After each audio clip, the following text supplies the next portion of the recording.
บ้านน้อยๆโหดอ่ะ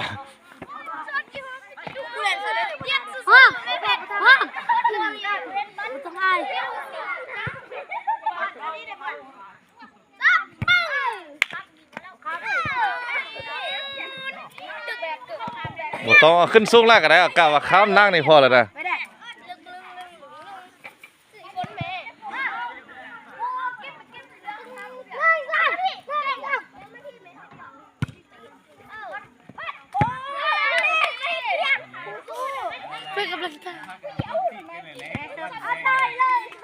ผมมีคนอยู่เบื้องนี้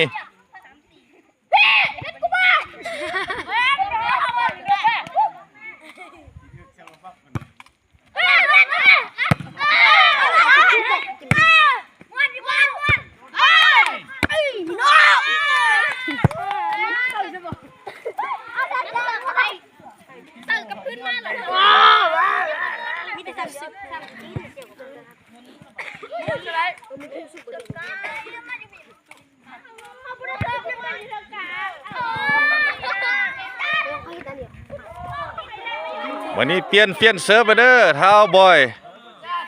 ยามจะเซิร์ฟไปยังแห้งข้ามตะนั่งเชื่อที่ว่ามีคนทับได้เดี๋ยวกิ้งว่าไปก่อน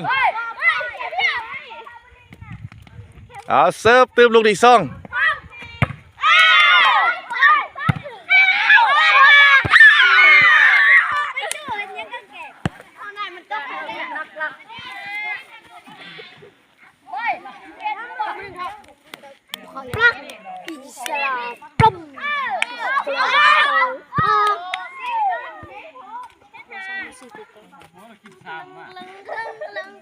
วงเมียเหยียบเลยพัดเอ้ยทึกจากบ้านละทึกบ้านน่ะมาถึงจะบาดเรียบร้อย